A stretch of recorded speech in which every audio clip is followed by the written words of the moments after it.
Bonjour à tous. La capsule aujourd'hui que je vous présente, mettre fin à une discussion rapidement, c'est essentiel parfois. Vous pouvez connaître les meilleurs outils en gestion de projet ou la gestion d'un agenda, mais si vous avez du mal à gérer les nombreuses interruptions, il est facile de se disperser et de perdre en efficacité. Aujourd'hui, dans votre coffre à outils de la communication, je vous propose une approche pour terminer une discussion. Qu'elle soit planifiée ou improvisée, il arrive souvent, parfois, que l'on souhaite mettre fin à une discussion. Tout simplement parce que j'ai d'autres tâches à faire et le temps file. Ou la discussion s'allonge, et je n'ai pas la disponibilité cette fois-ci. Ou j'ai accepté de discuter en pensant que ce ne serait que pour quelques instants.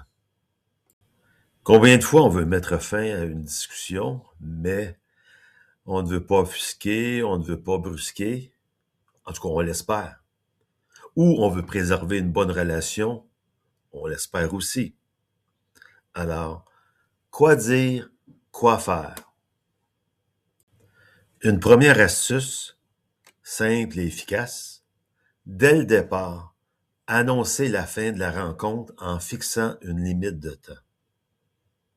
Donc, si je prends l'appel téléphonique, je peux dire, Luc, j'ai 5 minutes max cette fois-ci. Si ça te convient, allons-y. Plus souvent, la personne entre dans ton bureau ou tu la croises dans le corridor. Alors dites-lui, Pierre, j'ai 2 minutes pour toi. Allons-y, j'ai un rapport à finaliser. Ou, j'ai 5 minutes max. Allons-y rapidement cette fois-ci. J'ai une réunion à préparer. Si la personne aussi t'appelle pour venir te rencontrer, dès le départ, offre-lui ce mini-contrat. OK, d'accord, viens me voir vers 11 heures et j'ai 15 minutes max pour traiter ce sujet. Encore mieux, allez la voir dans son bureau. Tu pourras quitter facilement les lieux. Lorsque tu proposes une limite de temps, deux choses peuvent arriver. Premièrement, le débit de la conversation devrait augmenter ou cela incite la personne à aller droit au but. Elle doit organiser plus rapidement ses idées. Après les 2, 5, 10 minutes proposées, tu arrêtes, tourne la tête, continue ton chemin ou dis simplement « Je te laisse aller, merci ». Parfois, la limite de temps est très utile parce que vous savez que telle personne aime socialiser, et c'est correct de temps en temps, ou que vous savez que le sujet peut être réglé rapidement. C'est certain, si tu t'aperçois que la discussion doit être plus longue que les 2 minutes proposées parce que tu constates que c'est assez important, tu as toujours deux choix. Tu rajoutes du temps ou tu reportes un peu plus tard la discussion parce que tu dois réaliser une autre tâche. Les deux choix sont possibles. Maintenant, une deuxième astuce, recadrer la discussion pour avancer. La plupart du temps, on ne dira pas « j'ai une limite de temps », mais je garde à l'esprit que ça doit avancer malgré tout. Donc, au départ, on a souvent des discussions générales de tout et de rien. C'est correct pour le relationnel. Mais après un certain temps, il faut progresser si on veut terminer la discussion. Voici quelques phrases pour recadrer ou rentrer dans le vif du sujet. Pierre, comment puis-je t'aider? OK, on revient au projet. C'est bien ce que tu me dis. Quelle est ta question? Simple, peu de mots, mais efficace pour avancer. Dans d'autres circonstances, on est dans le cœur du sujet, mais on n'aboutit pas. Ça tourne en rond, ce n'est pas clair, c'est ambigu, ça semble long. Alors, pour accélérer, pour avancer, ajoute des phrases pour recadrer. Exemple, peux-tu me résumer la situation? Pierre, c'est quoi le portrait? Comment je peux t'aider maintenant? Si je comprends bien, tu veux dire ça? Alors, tout ce que tu m'as dit, tu proposes quoi au juste? Dans d'autres circonstances, tu perçois un inconfort chez la personne, ça n'avance pas, alors aide-la à s'exprimer. Dis-moi ce qui ne va pas. Est-ce que tu parles de cela? Quel est le véritable problème? Toutes ces petites phrases contribuent à faire avancer la discussion, à progresser, à régler les points. Maintenant, on est arrivé au moment final pour terminer la discussion, surtout si la personne demeure devant toi, dans ton bureau ou dans le corridor. Alors voici cette phrase pour aider à terminer la discussion. Bon, ben, on a terminé. Je te laisse, j'ai un dossier à finaliser. Parfait, c'est réglé. On fera un suivi à la prochaine réunion. OK, laisse-moi appeler la personne et je te reviens cet après-midi. On se voit dans 2 semaines pour compléter le dossier. Merci. OK, reviens-moi vendredi. Les 2 dernières phrases pour vous inspirer. Merci, je te reparle jeudi matin. Bon, bien, c'est réglé. On peut passer à nos autres tâches. Merci beaucoup. Aussi, vous pouvez aider la personne à quitter en lui disant « Je te laisse commencer, on se revoit demain matin.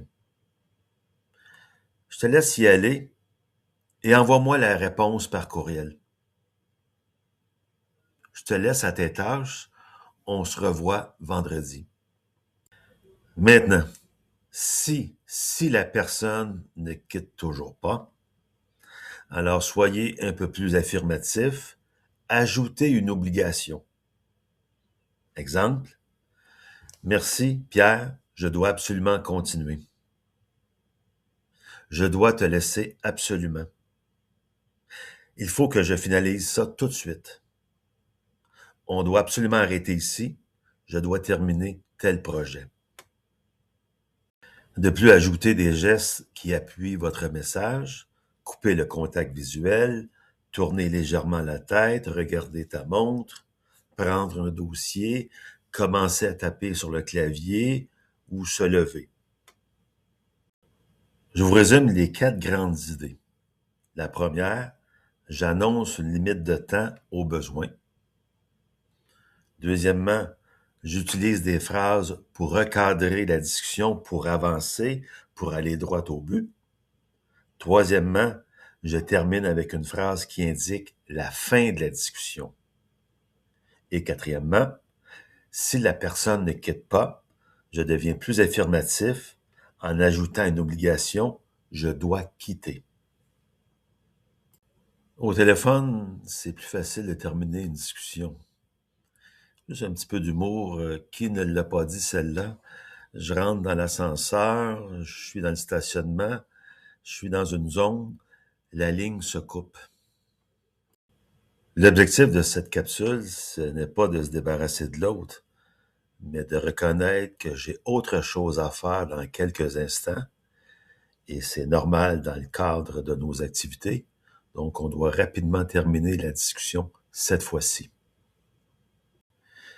Je vous propose 3 dernières réflexions.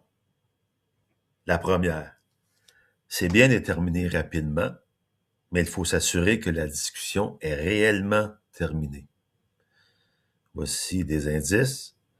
Les points sont validés, les questions ont été posées, les suivis sont clairs, la personne a tout pour débuter, elle est arrivée stressée, elle est maintenant plus détendue, on commence à se répéter, on parle d'un autre sujet, banal, donc vous avez les indices pour terminer. Deuxième réflexion, j'aime bien l'idée du renforcement positif pour encourager les bons comportements. Exemple, dites à la personne, merci d'avoir été concis, on peut passer à autre chose. On a réglé ça rapidement, bravo. Une rencontre brève, mais efficace. Ceci encourage à répéter le comportement. Troisièmement, comme dernière idée, qui peut sembler drôle, le meilleur moyen de mettre fin à une rencontre rapidement, c'est de ne pas la commencer. Une première option, c'est de réduire certaines interruptions superflues. Qui vient me voir le plus souvent et pourquoi? Quelles interruptions reviennent régulièrement? Alors, quelle rencontre pourrions-nous éviter? Et parfois, la deuxième option, de ne pas commencer une discussion, c'est de le dire dès le départ. Simplement dire, Pierre, je ne veux pas m'engager sur ce sujet. S'il insiste, réduis encore ta phrase. Pierre, je ne veux pas. Voici d'autres phrases pour vous donner quelques idées. Je ne veux pas m'engager sur ce sujet, ça relève de lui. Je ne suis pas à l'aise de parler de cette personne.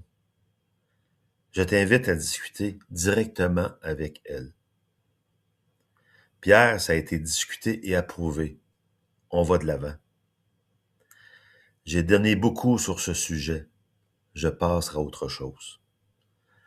Ça gruge trop d'énergie. Je ne vais plus là. Un constat pour tous. Il y a sûrement 2 ou 3 situations similaires qu'on pourrait refuser dans un mois. Personnellement, j'aurais dû apprendre cela un peu plus tôt. En terminant, pour conclure, c'est important et même essentiel de prendre du temps pour échanger et en qualité aussi. Ça crée des liens. L'avantage d'avoir un capital relationnel avec une personne te permet d'utiliser des techniques comme celles que je vous ai présentées sans offusquer la personne. Elle se souvient que tu es assez disponible dans d'autres occasions. Donc, au besoin, à l'occasion, tu choisis consciemment de réduire une discussion. 2, 3, 4 fois par semaine, tu gagnes en efficacité. Un dernier exemple pour développer le réflexe. Beaucoup de discussions se font dans les corridors. La personne t'interpelle, elle commence, et après quelques instants, tu peux ajouter une limite de temps. J'ai 2 minutes, je dois. Ou tu conclus clairement. OK, merci, je te reparle jeudi matin. Si la personne insiste pour continuer, on ajoute une obligation. Je dois absolument y aller. Merci, et tu continues. En dernier recours, avec humour, je vais aux toilettes. Ça marche bien, surtout si la personne est du sexe opposé. Bon succès et à une prochaine capsule.